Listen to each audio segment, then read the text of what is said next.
Yeah, he was there, yeah. He was he had a really interesting story too. He was a refugee from a Jewish refugee that left his home during World War II. He was 9 years old.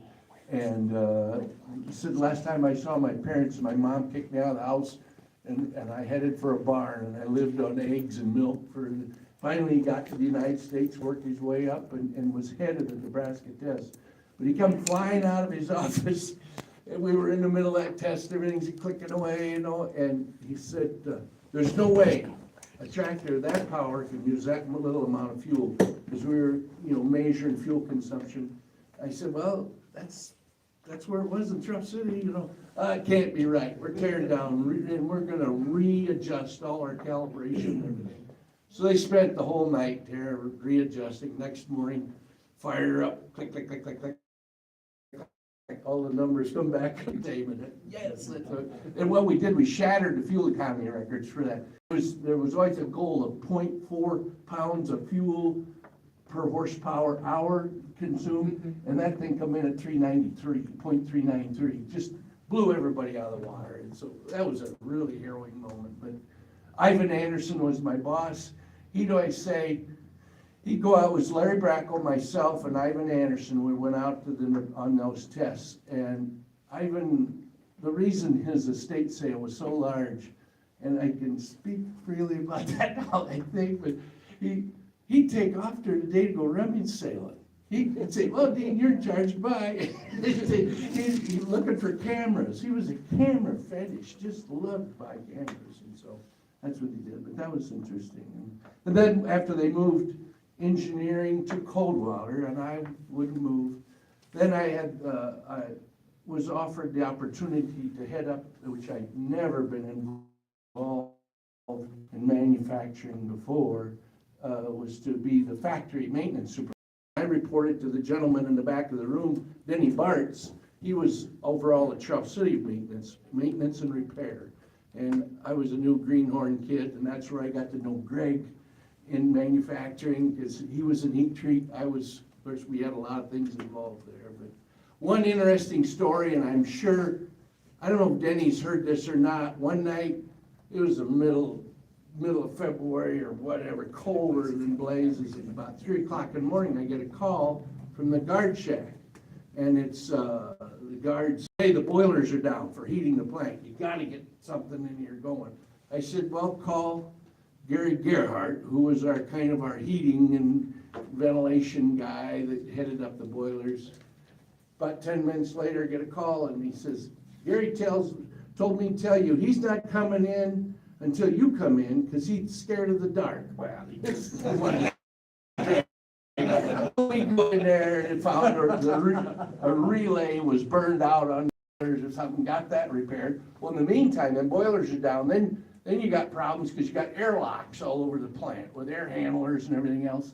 So we're riding around in the plant with our scooter, checking air handlers, making sure steam is coming back up. And Gerhardt spots the guard, whose name was Steinberg. Bernie Steinberg was the guard. This was like 3 o'clock in the morning. Here he is sound asleep. And he had an alarm clock set right beside his chair that would trip to wake him up, so then he'd go make his rounds. And Gerhardt said, we're gonna steal his shoes, because here he was sound asleep with his shoes off. Yeah, you're gonna get me fired. And I said, no, you'll be fine. So there he goes in there, sneaks in, steals the shoes while Steinberg, sound asleep, takes them off. We're hiding in the receiving building watching all this at the time. And the alarm clock rings and Steinberg comes to life and his shoes, can't find him anywhere. See, he knows he has to make these rounds, so off he goes on his scooter and his stocking feet, making the rounds all over the plant. And then while he's gone, then we put his shoes back right in the same spot. Fortunately, this didn't go to the top, and I don't know if you ever heard about that, but I was worried sick that I was going to be the one with my throat cut. That was the end of and when I took that job in manufacturing, and that was a real rewarding job, that M&R job, I really enjoyed it. But I'd always told, they interviewed me and I said, well now, you know, if you're gonna ask me to move, like every other job I've had, I'm really not interested. And they said, well, don't worry, you'll never move as long as this plant's in operation. Well, I took that job in late '89, wasn't it, Denny, somewhere there? Guess what, '93, we ended it, you know, so, but, that's kind of my story, and I really appreciate all these guys coming, because there's some neat, and and my exposure to White Farm, which started with Max here, was just unbelievable. I got to see it. I want to give it a little more. Okay. One more. First of all, I want to say, there was no, I repeat what some of these others said, there is no better place to work than Oliver. No place. I tell you, I was on the other side of the street, and it's just never been the right thing. Now, one little more story. When I had this deal with South African, and Les was to go there, we were replacing 2 engineers that were supposed to go. And I told Bob Prunty, that's the way it works. 1 serviceman is worth 2 engineers anytime. I was asked to speak at the meeting in the city on Oliver White a number of years ago, and I told that story. You know, they never asked me to come back. No, go ahead, John, or you guys said. I just have one quick comment. You were talking about the great fuel economy we got on that 160. One thing we did, we put a fuel cooler in front of the radiator, and running cool fuel through that injector made a difference. Oh, yeah. The thing about the Nebraska test, though, they have, one of the earliest tests they do is they call tank response test. And that's where they rough calculate the amount of fuel you're gonna use after 2 hours of running, and where it reaches half capacity, half your fuel capacity. And at that time, they take the fuel temperature, and that's where they keep the fuel temperature for the whole test. They're heating or cooling the fuel at the Nebraska test. One person always said, so I'd get all excited out there, oh, geez, we're not doing that. And Ivan would say, keep in mind, Dean, they're marking that with chalk, or no, they're measuring it with the yardstick, they're marking it with chalk, and they're cutting it with an axe. That was their thing. Well, I want to say, we built 498 Moline engines at Oliver, or White, it was White at the time. And on the assembly line, head of the assembly line was Burlage from Osage. And he had the rates on that engine were to the point where he had a lot of time. And so did the other guys. They never understood that, but anyway, he balanced every piston that went in 498 engines. I think it was 498. They were stationary engines. We had made the crankshafts, and assembled them there on the assembly line. And I was kind of in charge of parts and all that kind of stuff. And when they got to the test stand, they were about 10 horsepower more than what they generally were from Minneapolis Moline. And it was really something to brag about. And that was kind of a good thing. And them guys really enjoyed the thing that, hey, we got 10 more horsepower out of that damn engine than anybody else, so. Oh, good. I have Yeah, a we're, question. I have questions. yeah, okay, we got questions here, I'm sorry, we're behind time here, so. That's Do you want to ask me? Do you want me to ask? Go ahead, you ask me. All right, we have some questions that were pre-written beforehand. The first one is, how big of a job was it to change the assembly line over when changing tractor models? Who wants to start? Well, when you went from to 550s, of course, you had to clean the line off. I do believe that is true. But for the most part, it would went right on down the line, the other one went right down the line after it. There wasn't much lag. You could have a 1955 and the next one would be a 22. Yeah, it was just boom, boom, boom, and the way the wheel was set up, you very seldom missed much. And, you know, you have to realize that everything was timed, and a lot of them guys on the line, they made 10 hours a day and 8. So you have that little slack time in there to make sure that the flow's nice and even. Not very many times in my lifetime there did we shut down. There was a few, but I can't say. The one I hated the most was 550, so I can say that, because I tell you, that was an ass buster, I'll tell you. Dick LaCour, he was gonna come and he was a supervisor on the line, and he said, that 1 month, you know, you guys will probably be all the fans, the month we built, what was it, 1,475 tractors or Something like that. something like that. He said they're pushing that line so hard, they had baskets on the front of the tractors, wired on the front of the tractors, throw parts in, cause he didn't have time to get them on while they're going through. Yeah, and you'd probably have to do that down the bullpen. Yeah, And- then they'd be corrected, but And something else that always confused me, and maybe somebody here can answer that question, maybe you can. We get down, I worked in the bullpen quite often. And we get down there, and this tractor was sold to this place, but it was built wrong. We have to put a category 2 hitch on this and whatever, and sometimes the tractor next to it, you take the parts off of this one, and you move it over to this one. Yeah. Now, can you explain that to me? Anybody? I'm not in production. Why can't we just change the serial number on it? You know, we did that at Featherlight. One day, I did crossing at Featherlight. And, one day, this guy Gary come to me, and he says, there's a marine trailer over here, that they would wanna overhaul it. Because they can't get, money to buy a new one. And so he says, why don't you, go out there and look that over, see what it's gonna cost to overhaul it? So I go out there and I get down, that's when I could still get down on a creeper. And get down the creeper and look at it, oh, that frame was all rough. Gary Grainer, I said, Gary, I think build a new one and I think it'd be cheaper than tearing it all down. Build a new one and take the serial number off that and put it on.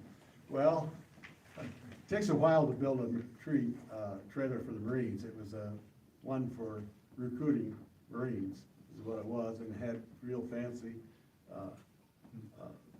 stuff on it, shrink wrap, you know, Marine logo and everything. So I go out there one day and to the thing, and it's like about 2 weeks, I would say. I go out there and here this marine trailer is over there, but it doesn't have the shrink wrap. I go down to the serial number. I think that's just what they do. And they charge me, because it was a lot cheaper to do that. Sometimes I wonder if that wouldn't have worked there. That's your next question, Kenneth. Was there a tractor model that any of you worked on that you were most impressed by? And could you maybe explain why you were most impressed by it? Ray, Max? I didn't hear what the question was. What was the tractor that most impressed you? A model was the best? 2255, that's one we ever built. Was You wanna it, is expand that on what you, that? yeah, go ahead. I think 2255 is the best tractor they ever built. It's got a cat engine in it. And it had, all the problems that we had with the 2150 were fixed by redesign, designed out of it.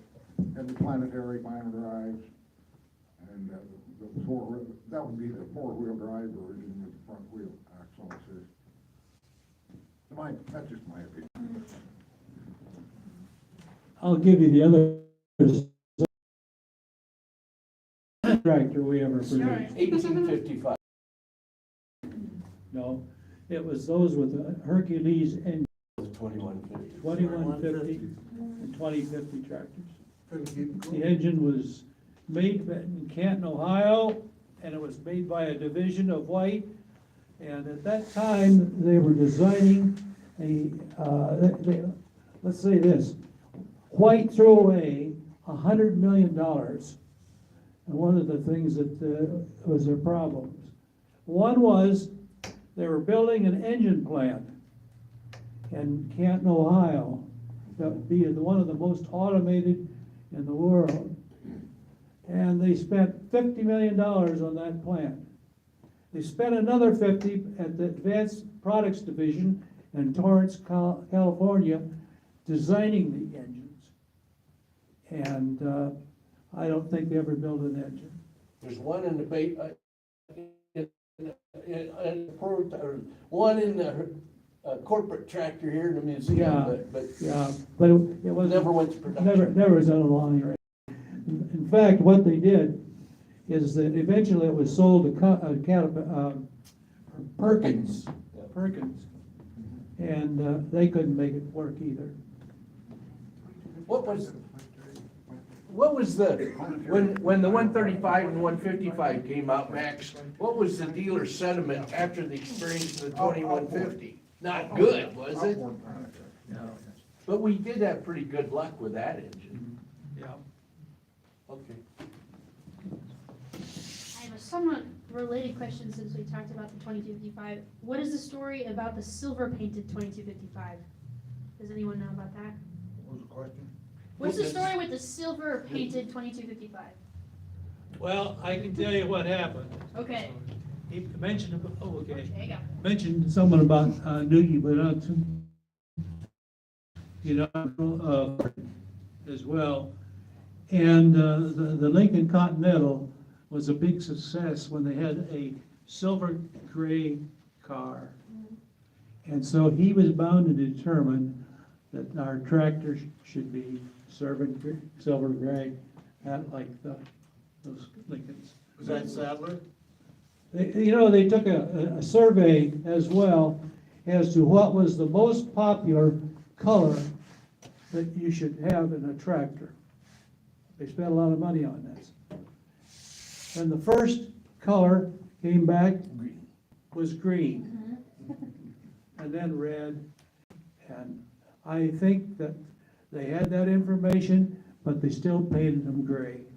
And I might say, I never saw anything rust so fast as the cabs that we got from Crenlow that was built in Rochester, Minnesota. They could be out, so if they set out at all, the rooftop on that was terrible. Can you guys all hear me when I'm speaking out of You my bet. microphone? Okay. What was your favorite memory or project? I mean, we could start down here. Favorite memory or project? You wanna start? Think about it. Okay. Anyone have an answer right now? I think I told mine already. Yeah, I guess if you hadn't already shared, maybe if your favorite projects, because I think a lot of conversations are about traveling or projects. I don't know if this is one of my favorite, but it was kind of comical in a way. Four of us went down to Memphis, Tennessee to work on 20 and 2150s. Tom Murray, John Gruce, and I think a Good. And we had to keep our toolboxes down to 150 pounds. And we went to Waterloo, airplane, and it was a snow in the early spring.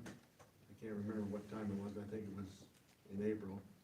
And we were gonna go down there and work on these 21 and 2150s.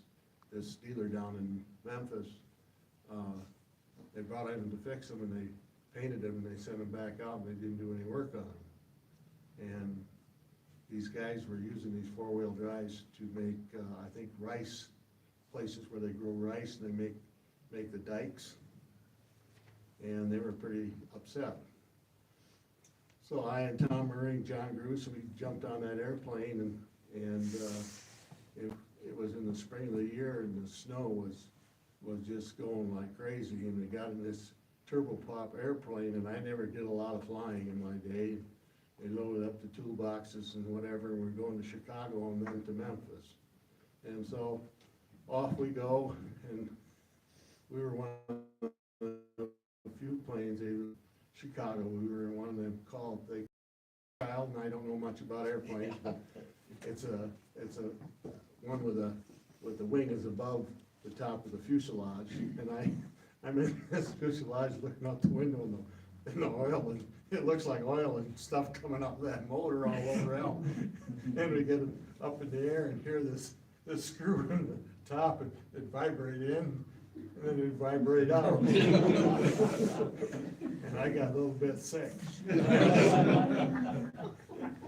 I had to borrow puke bags, and here this little kid is running back and forth up and down the aisle, didn't bother him a bit. That didn't make me feel good, so we got to Chicago, and then we were one of the few they were letting down, because our stall speed was a lot lower than the jets, and so we hit the tarmac, and toolbox along, and of course,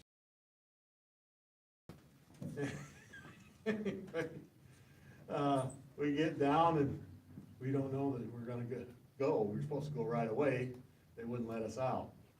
So about 1 o'clock, they decide, hey, we're gonna put you up in a motel.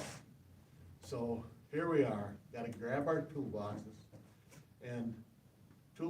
and whatever, and this big Lincoln comes up with seats looking at each other, and the people across from us, we were sitting four on one side, we had to kind of squeeze in.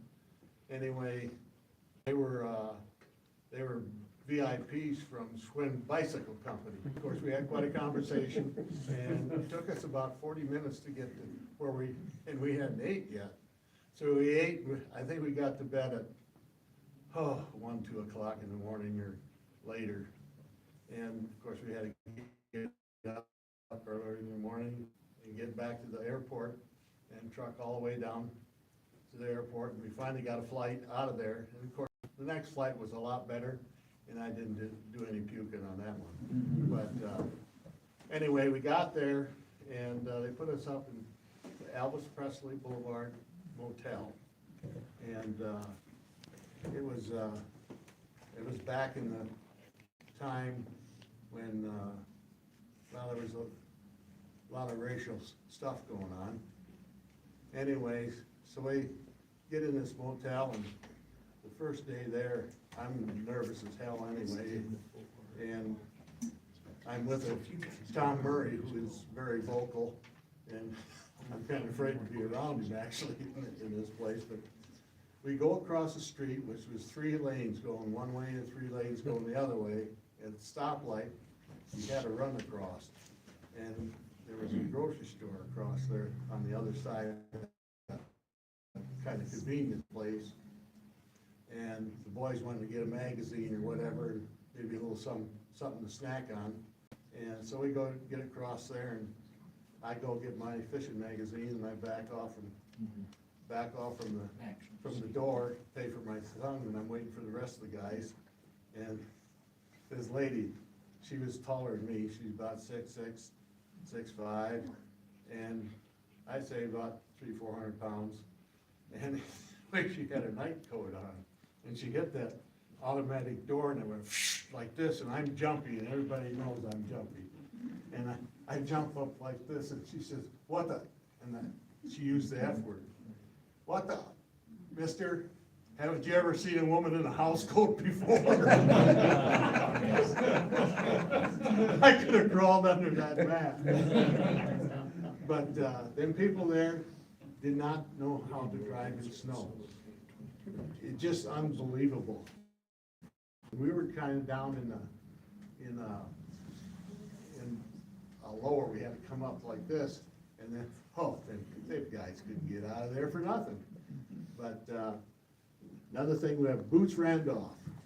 I think he's the guy that plays the clarinet he was on show there, and he come in drunk in the morning. And, while we ate breakfast, why, he come in there, and he'd have his grits was a big thing down there. The grits would be coming out the corner of his mouth. It was quite a show. But when it come time to the end of the week, we had to do our laundry. And so we went down to the first laundromat on that 6-lane highway. That laundromat was right across from Elvis Presley's gate. And that was all built up on that side. His gate, people there all the time. And we had one guy that was working with us on these 4 tractors. He was a black guy, and we got to talking. He told us that on this day they were going to get their welfare checks. Okay. And if you go down Memphis, Tennessee in them days, you see men all over doing nothing. And I'm not exaggerating. And he said, you'll find the liquor stores there, you had the sample bottle on the thing, and then you went to the counter and you paid for it first, and then they handed out in a little drawer. And he said, and we went and got some liquor, so we know that. Anyway, he says, on when the welfare checks come, and he was right, they were picking up their cheap wine. And I never seen so many grown men in my life in the middle of the day doing nothing. Some of them dressed real well, but it was kind of a experience that it was good for me to know that. I was glad to be back to Iowa.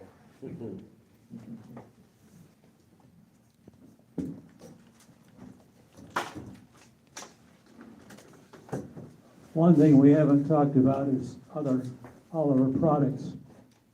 Oliver Plow was the leader in the industry for many years, innovators. And it all goes back to an engineer, his name was Gunther Mannheim, and he was escaped from Germany during World War II, and his family couldn't get into the United States at that time. He had to work, and they went to China, so he was educated in mechanical engineering in China. But he came up with plowshare, he came up with the automatic resets, the different types, and the high-speed bottom. Those are all his innovations. Amazing man. One other thing you could touch on, Max, is the air planner. That was a service Oh, department okay, yeah, employee. when I told the story about one serviceman as good as 2 engineers, that the air planner has been a good product for Oliver, and it still is being sold. And it's because of a serviceman that had an idea. His name was Harry Deckler, and he was a serviceman in Ohio. He had this idea of how to distribute the seed properly. And so they took Harry, they believed him, and they moved him to South Bend, Indiana, and he worked on it, I think, for 2 years. He helped with a metering unit of different types, and to refine this air planner idea that he had, and it really worked. What about the first one he used his wife's vacuum cleaner? Well, yeah, the quick cut beam platform was another innovation. Yeah, right, the high speed, yeah, yeah. That Brantford facility, Max had sent me up there once, you remember that? We had to tear apart a whole bunch of 135s apart because there was a spring in the PTO shaft that was too long, it was thrusting the crankshafts ahead. And I don't remember that. You sent me up there on that deal. But that Brantford research facility was unbelievable. That's a beautiful setup they had up there at Brantford. That was, Quick Cut? Yeah, and Yeah. and that's That really was quick. designed by Graham Quick. Who Yeah. was, He was an Iowa Stater. All right. He was a service guy Yeah. for from Iowa State. Well, did he work for, Plug in there.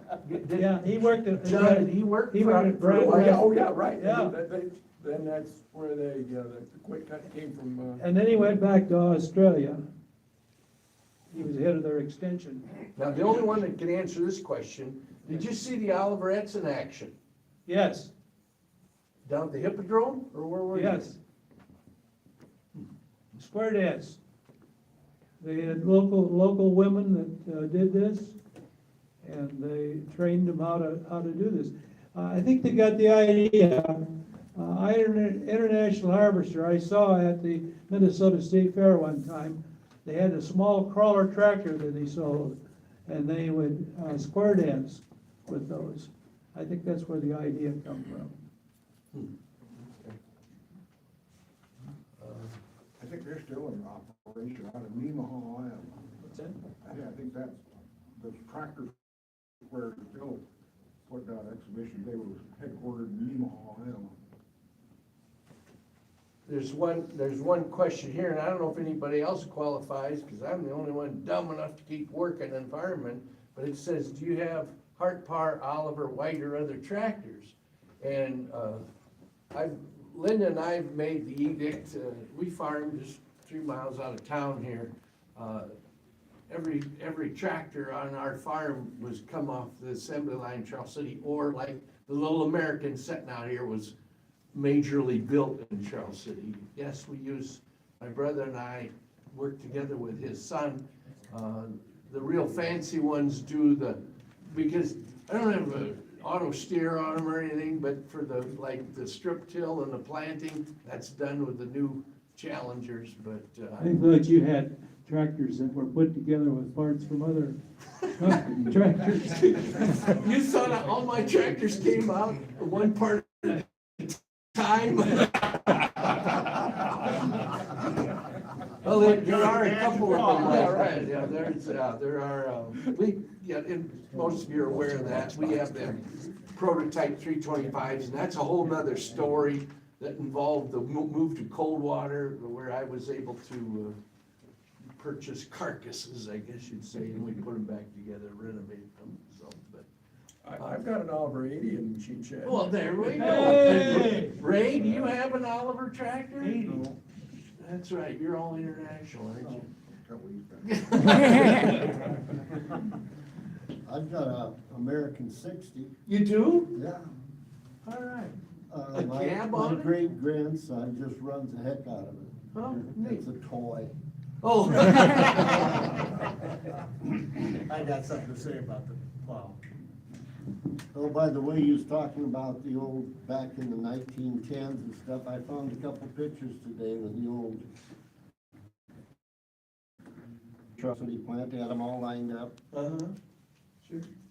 You might be. We've got, in McKenna, and for you folks, McKenna's closing the museum at 4 o'clock. She's gave the key to me, she's entrusted me with doing it, but so we can stay as long as you want, I guess, but if you get bored, you feel free to, you're not gonna offend me. There's another deal going on downstairs in the main lobby. There's a video going on, and it's a PowerPoint that I put together it's kind of a virtual tour of the plant. There's some neat shots in there of the plant in operation in its last days, so go ahead, Barry. Okay, we get back to the plow. Dick Bennett and I had a good talk about that, how come our plow did so well. And he had indicated to the fact that we use leaded material.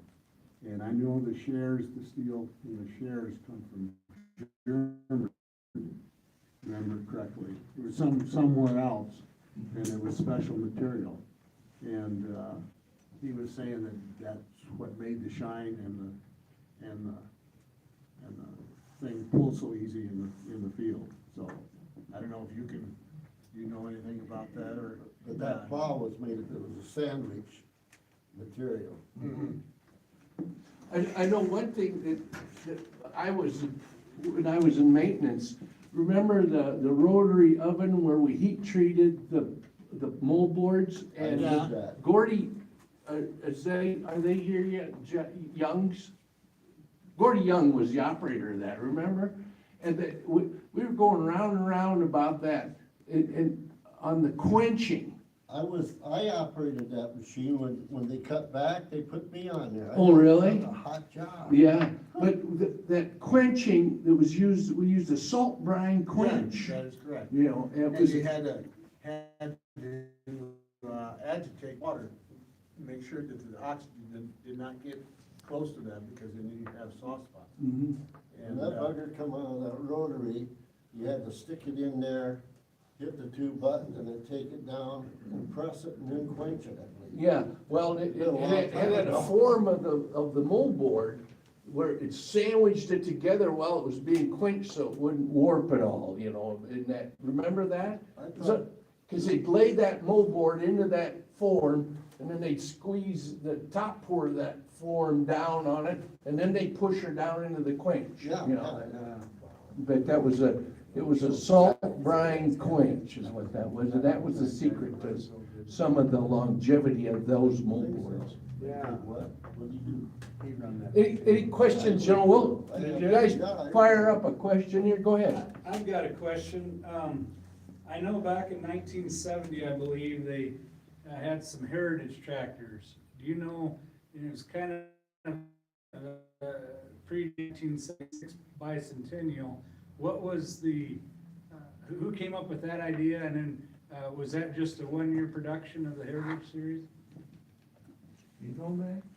You're talking about, I don't know, who came up with the idea, it was probably someone in the advertising department or something like that. But we didn't build very many of those. And so, and I think that some of them, there was at one time what they called the Growing O shows. And, these were, built for the Growing O shows and the state fairs and things like that, wherever I'm thinking about the Farm Progress Show.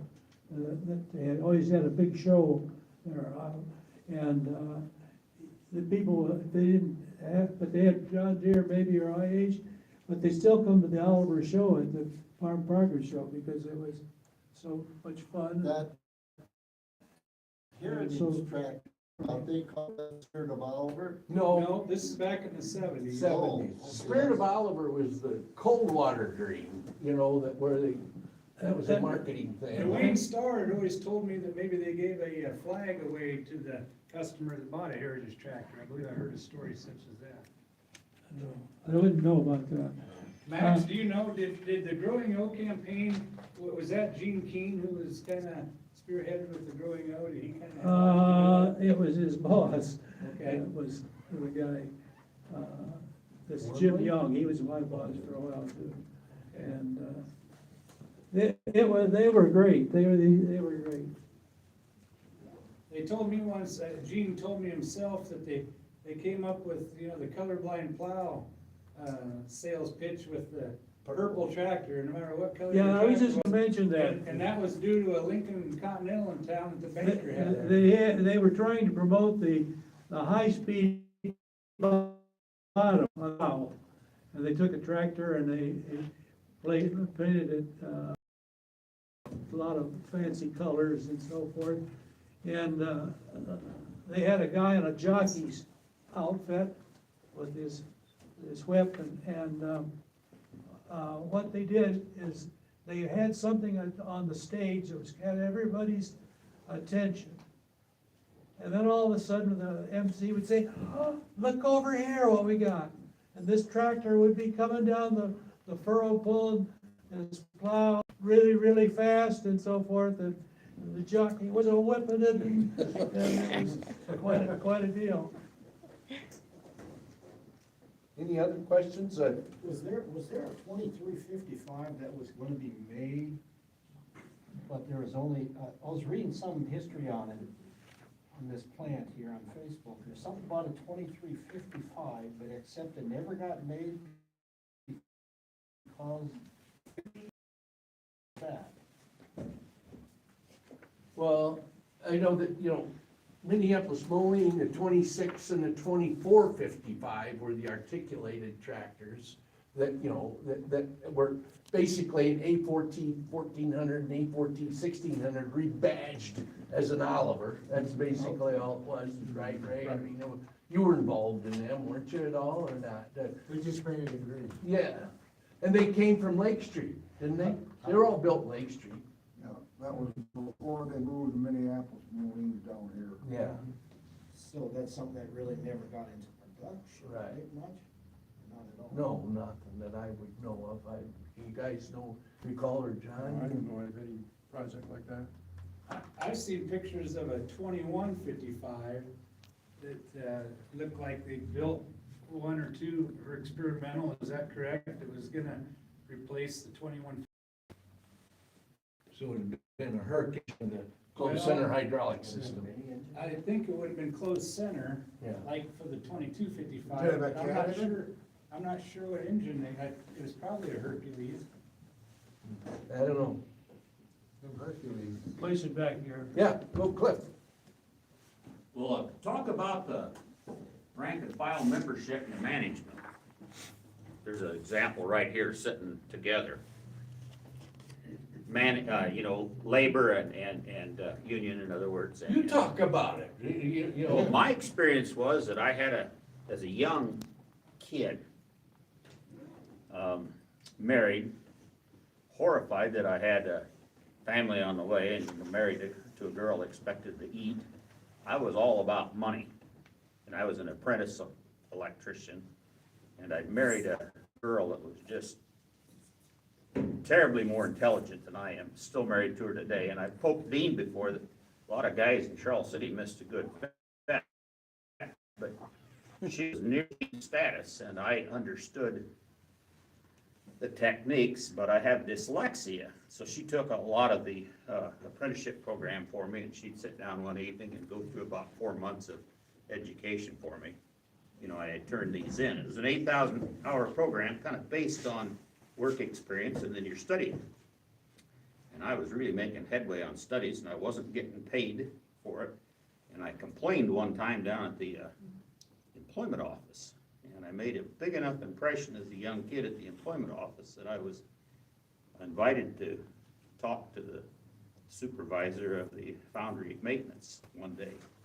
And this guy sitting beside me, and he kind of gave me a little bit of a talk about being calm and not going up to the front office where the decisions were made that ran the place.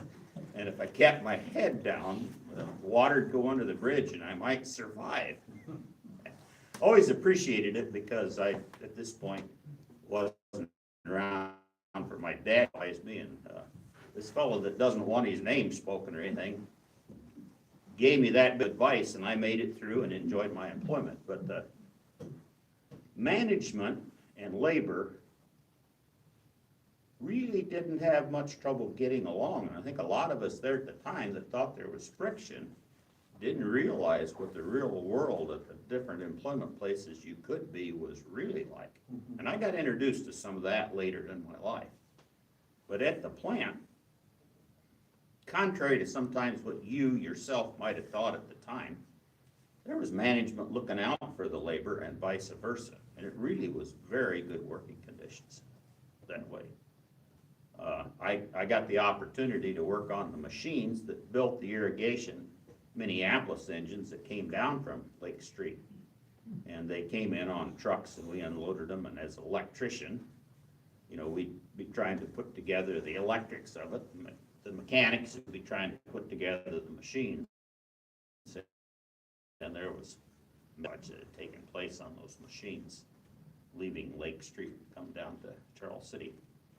And it's well known in the community around here, but the liquidation company that come in, some of those guys were kind of nervous, but the workforce in Charles City was really praised by them that they had never been anywhere where the workforce did their job right up to the very end with very little sabotage and with a great work ethic, working right up to the point they knew they were working to their last day and shipping their jobs out. But the labor in Charles City was really praised from the employment of that plant.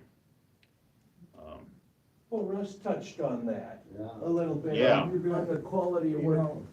And at that, our last thing at Osage, that was always, Yeah. always impressed Yep. the people at Osage. I At was the Legion that time. so impressed Said with the our, same thing. asked us to put the man on the moon. By golly, we'd have done it with this plant and have done it cheaper, I'm sure. When I was, when I was on second shift supervisor, somebody needed steel on the fast, what do you call them down there, those bar machines? Oh, yeah, I went up one night, got him up there in a crow's nest and picked up steel and took it over where he, you know, so we could run that job, cause it was a hot job. I was one of them guys that went out and got a forklift truck and unloaded a truck of steel one night.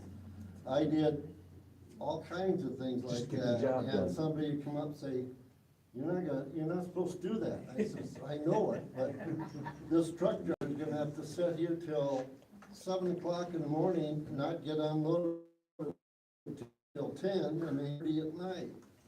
I said, what would off, and I unloaded the steel for the guy, but yeah, I got along good with the guys on second shift and third shift and days, really. You know, working with the union sometimes can get a little tough.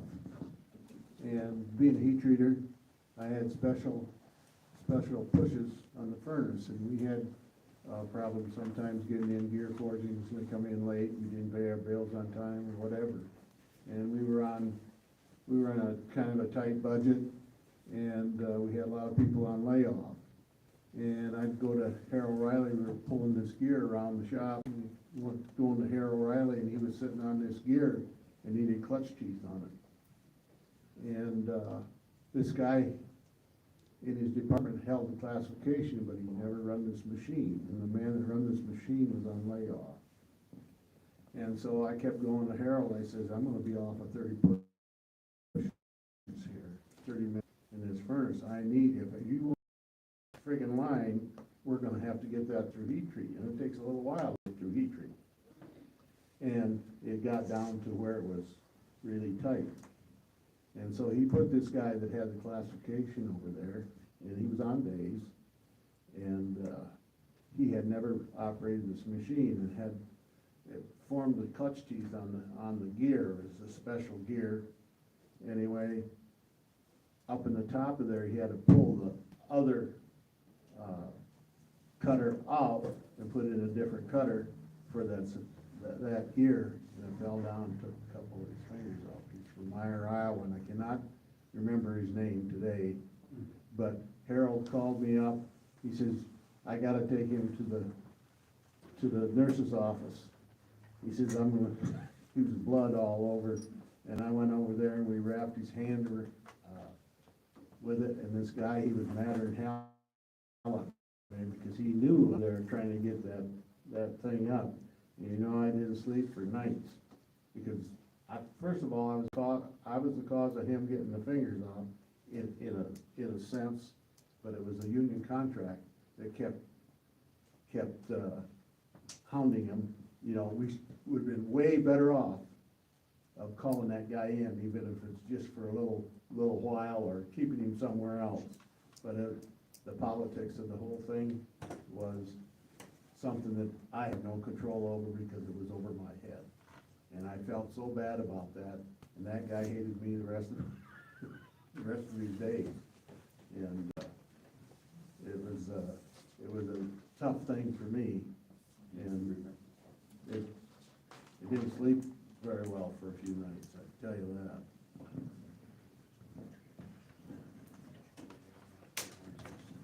Anything else?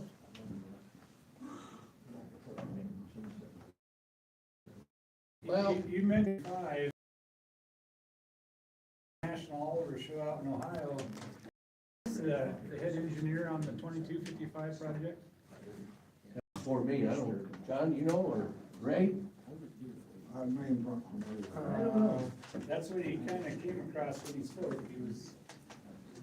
I forgot about John, you know? I don't know. I heard about him, but I think he was before my time. Okay. We do have a celebrity in the crowd, a driver of the USAC Showdown, sitting right there. My brother, Larry, you shipped him down there, didn't you? I had Bill Smerling. Ordeal, as they call it. Yeah, there you go. No, heard that before. And the G1355 showed them all up. Well, you know, if there's, I think these guys are getting a little tired, but, appreciate y'all coming. If you've got personal questions, we're down here for a while. I'm not gonna leave, and so feel free to, but I think we'll call it a wrap as far as the filming. Is that? I'd just like to give you all a round of applause. I've been looking forward to this all week, and, you know, this is great. I'm from central Iowa, and our family, I'm the fifth generation, and we've used the Charles City products all the way from the supers, well, even before that, the Real Crop 77 on, and a lot of the models, and so we have a lot of respect and just warm feelings for all that you did to make a superior product. You know, the thing of it is, I drove quite a few of them tractors also in the field, because during layoffs, I worked for, actually, his dad was the owner of the Oliver dealership in Osage, Swan. Dan Swan. Okay, and he had, 4-150s, and I plowed a lot of ground with the 4-150, and I tell you what, I love that tractor. We had this too, it was the pride of the neighborhood, but Dad was so impressed with the ballast of that tractor. He also had a 1355 with a mulling engine in it, and I know why they put fuel tanks on that. I think that was the reason they made fender fuel tanks. Oh, God, that took fuel, 9 gallons an hour, easy. The Fender fuel tanks, as I recall, the Fender fuel tanks were an idea of a farmer, that he'd made some for himself, his own tractor. And I don't know, it was Wormley or who had saw it and thought, my God, we ought to make those too, so. I think on one of the drawings, my uncle's name was on it. Bob Clee worked in engineering for a while, and I run into a couple of his drawings. Another thing that comes to mind for me that I guess I appreciated, and you know, you see it from, I was born in 71, so I was pretty young when you guys were turning some of the green tractors out. I was, you know, up when we ran the whites too. But, I appreciated the trunnion mount quite a little bit. You know, the coupler chains are okay, but when they get wear and tear on them, you know, you get into some things. But another fellow who I had a lot of respect for, two people I got to meet, and I'm thankful I did, was Vince Weber. I believe Vince was involved with the hydropower drive and the power booster transmission. An awesome individual. And I actually talked to him for some time, and I was so amazed, you know, the continuity that you all speak of is just the support of each other and the ethic and the workmanship. But I was impressed. I talked to Vince for quite a while at Dean Barker's visitation, and I sure missed Dean. He was just a super guy. Super guy.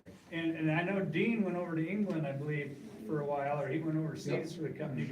But did Dean, he was part of that mount design, wasn't he? I know he was involved with that and the four-wheel drive articulator, if I remember.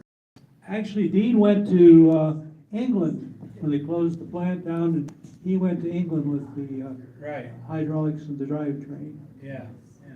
You won't find anybody finer than Dean and Charlotte Barkers.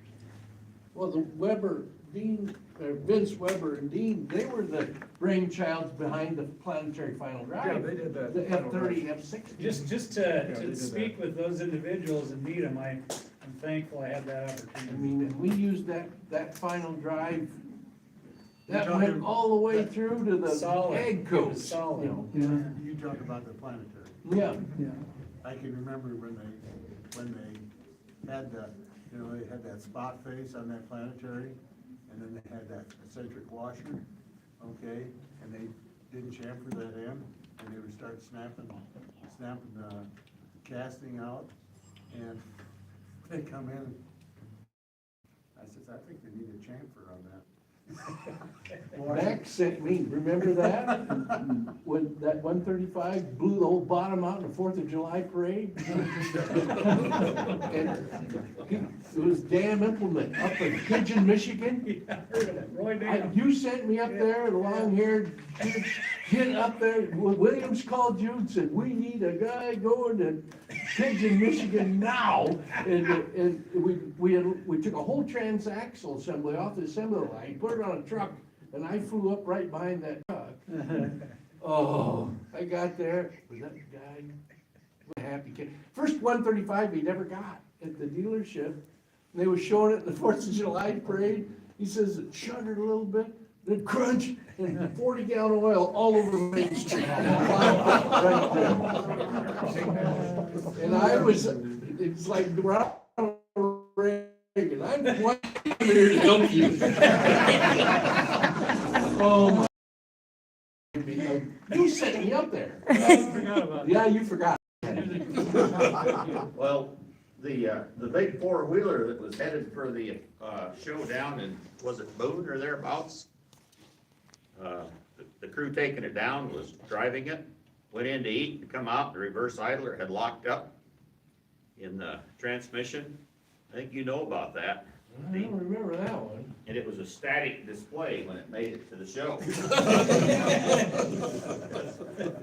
It could start and Remember, Ray, when Joe Bazan drove our first service school in the 450s, and we drove him over to Nyack, and got over by North Springs with it, and the brakes heated up on it, locked up right in the road there, you know, brakes were set a little bit I don't tight. remember any of that. Oh,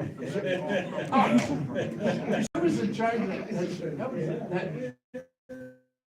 You were there at Nyack Yeah. Service School, you were, do you remember that one? Yeah, we had to come to a lesson ahead of that, because everybody was really, what are we gonna do here now?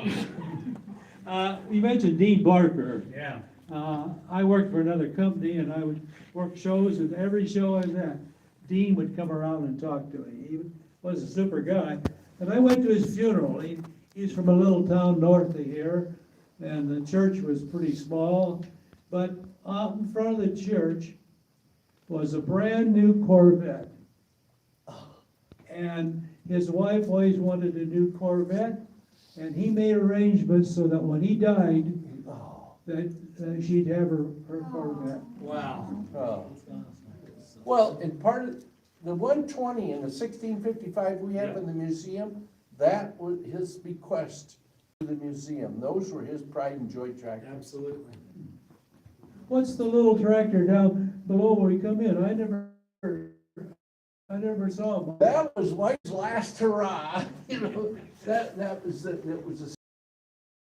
we did all the chassis, we did all the machining, basically, and I got hauled to the cleaners on that too. The 60 was a 1555 with a 4B Cummins and over-under in it, and a common sump hydraulic system, and the 80 was a 1655. And that was a marketing genius of Hottest and that clan out there. But it was kind of unique, because it was the only tractors at that time. Well, when did they start building them, Russ? 90? no, 80,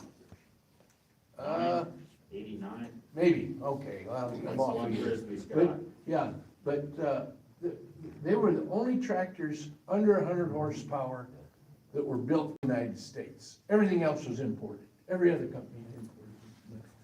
I want to say something about these built overseas and tractors. The Super 55, when that was designed and built, that was the best tooled and tractor in the business. The tooling that we had, that they made that, it was super well accepted. And so the marketing department got on the Chicago and said, we gotta have a differential lock in our tractor. And Wormley was there, and Wormley says, well, you know, other people, IH and Deere, they build their small tractors like that overseas. He says, I've been talking to the Fiat people about buying tractors from them, and then Canada, the Cockshuck people were already buying them. And so they decided they would build in Italy our smaller sized tractors. And it was as soon as we got the reverse idler fixed on them, because they do a lot more reverse loading and stuff like that here in the United States than anywhere else of it in the world, and it would eat that reverse idler up in no time at all. But what I was getting at is it was very successful using that. The province of Quebec had something like 48% of the market share of tractors in Quebec with the Fiat tractor. California, we had dealers there that would sell 200-300 a year for the vegetable people. It was very well accepted. And so what do you suppose had happened? I was sitting in a meeting with the executives of Fiat and our people, and they said, why aren't you selling more of our tractors? And they said, what do you mean? We're selling a lot of them, but there's bigger sizes. And so someone explained to them that we build the bigger sizes ourselves. They're not going to buy those. Oh, okay. So then, a year or two later, we were notified that they were no longer going to build our tractors for us. And so then we went with the Izeki people. But the whole point is we had a good tractor. If they would have just spent the $2 million or whatever it was going to take to put that differential lock in, we would be in better shape today, as a company than what they were with buying these things. White made the same mistake with a white high volume, and it was purchased by a company, and that was a bad thing. It's a nail in their coffin, because freight later went to all the dealers direct. So then they tried to copy it and build it and spent millions and millions and millions, and it was too late. One thing that I come back to Oliver a couple times just to see what was going on. I couldn't believe how much old copper, how many buckets of old copper they took out of the ceiling of all these old buildings. It was buckets and buckets that had asbestos, the old stuff. It was like hardwire, not the wound stuff. I couldn't believe how much that was. Well, the bus ducts, you could, they were solid copper, weren't they, Yeah. Cliff? Yeah. And Jenny? Geez. Ran the length of the plant. Oh my gosh. We And, weren't quite so successful in the foundry. and they also, Max has got a handout here, if anybody wants, tell them about that, Max. Well, I'm from a little town called Marble Rock. And we had had for a number of years, a newspaper, a little newspaper printed on legal size that goes to every family in zip code 50653 for free.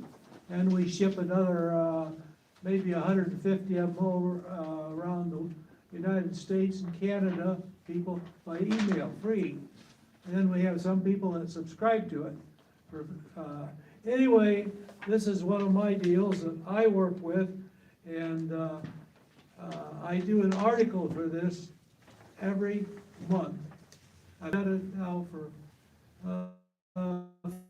5 or something like that, and I'm going to put them into a book. Everybody likes the articles I write, and so I'm going to put them into a book and sell the book, I guess, but it's quite a job. But Linda, we get it online, don't you? Yeah. Isn't that online? You can get Right. it. just something about World War II I see in here. and I would tell any stories about anything. It was, you never could count on it. Yes, Clifford. It was mentioned about the wire that came out of the buildings. I assume most people here know that originally, when Hart Parr built some of these buildings, that, of course, all the buildings originally had line shafts running through them, and they would run the belts down to machinery. And they still existed in some of the buildings, and one of them, of course, was the buildings up on the west end, but the maintenance shop, for instance. But the wiring that was in them was originally DC, and that was generated off of the testing the engines they built the day before or days before. All the engines took place on line running these big dynamometers that generated electricity for the plant. A little bit later, they just took them up to load banks and run the engines. But the three-phase and single-phase stuff also ran up in these buildings under these sawtooths. And to connect to them, you went up there and you know, they'd wrap it around and solder it. That was early technology, but the light outside the maintenance door for the factory maintenance was an old light when I was a young man, and it quit working in the socket. And this was an old barn light outside the door. It needed to be kind of refurbished, and I started looking for a switch or a breaker, a place to turn it off. And I literally found that the wire that powered it went to an overhead, big old overhead line that was still hot. Neutral for it was drilled a hole, and it had a 1/4-inch bolt and nut, and it was bolted to a building beam. That's literally the truth. Light wasn't intended to be shut off until the plant was powered down.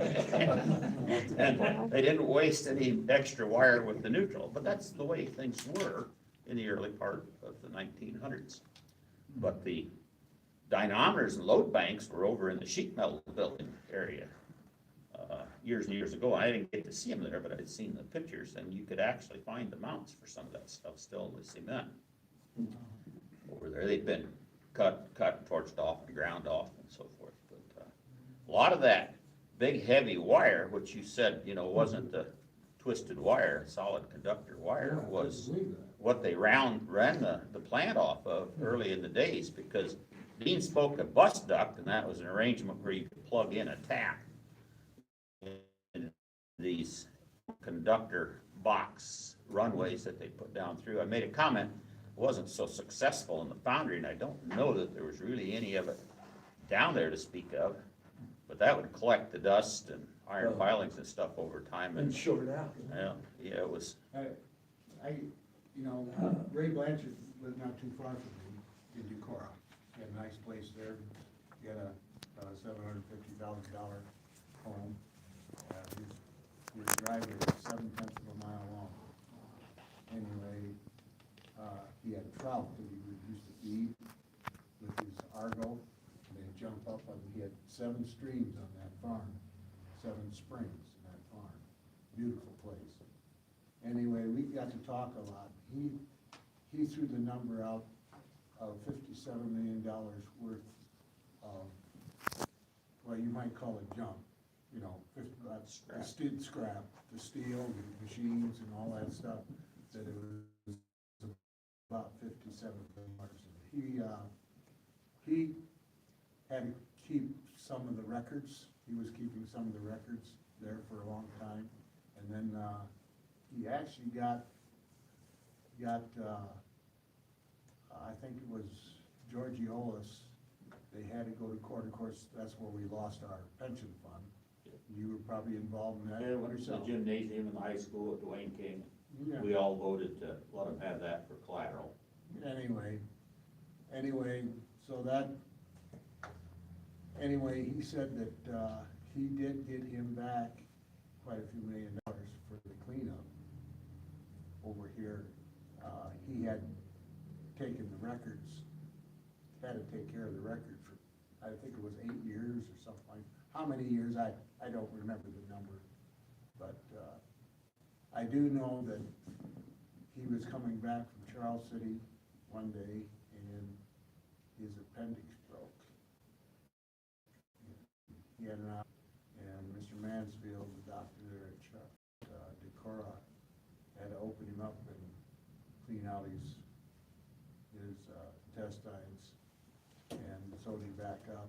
And of course, when that all happened, he was just miles from where I was, and I go visit him quite often, and that's how I found out a lot of that information.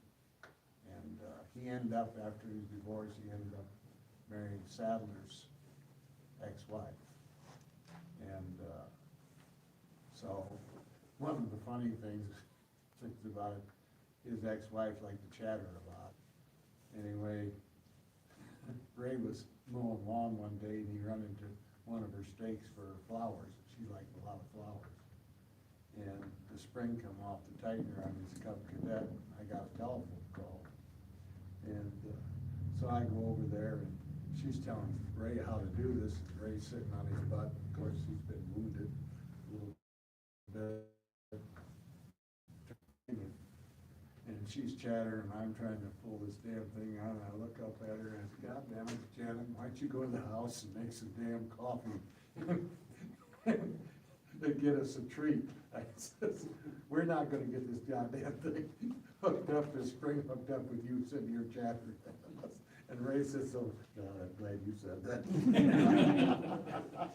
Max, you got something? Yeah, I got one more thing. Okay. At 88, my mind doesn't work very well, and I forget things. And I didn't finish my Fiat story. They canceled the contract with us, and then they turned around and signed up all Oliver dealers as Fiat dealers, so they could get the same product they've been having. Same thing with Quebec. We lost thousands of sales there in just a year because of that. So the thing is, you should build it yourself, not buy it. I can get away. I got a question. Seems like some of the old Oliver Archive books and what have you, you'll see 50 series tractors still maybe on rail cars.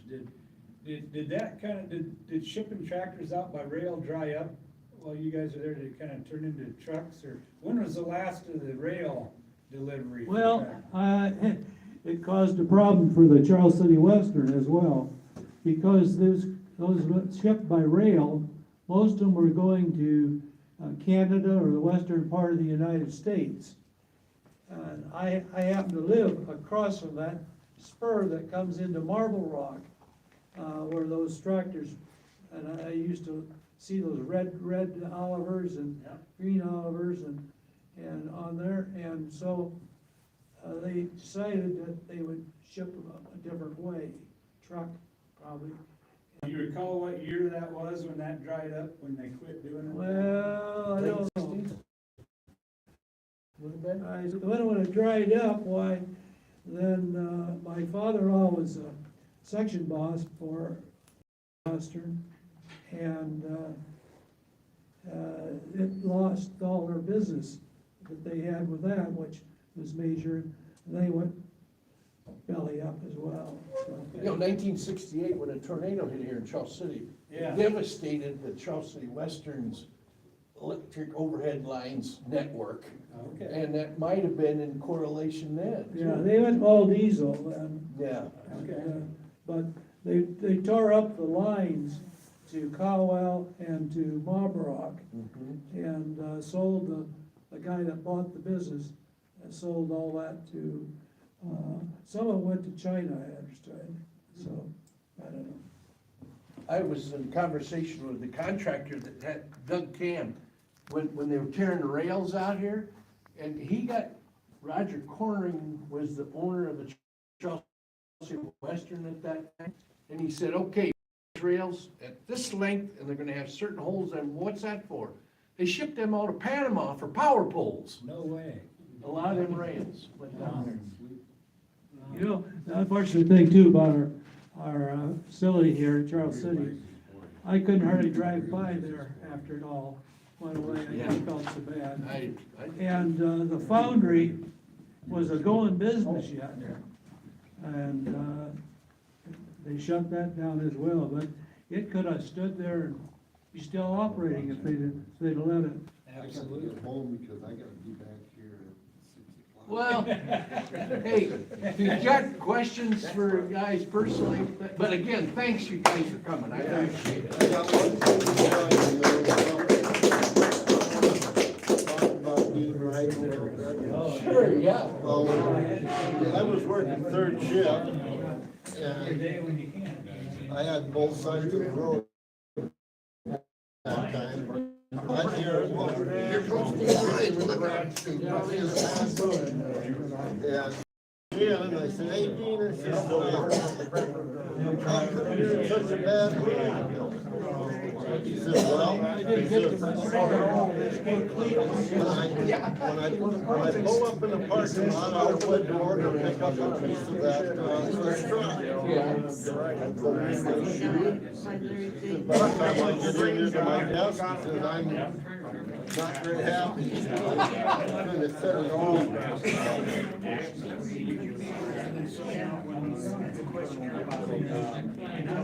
They got it.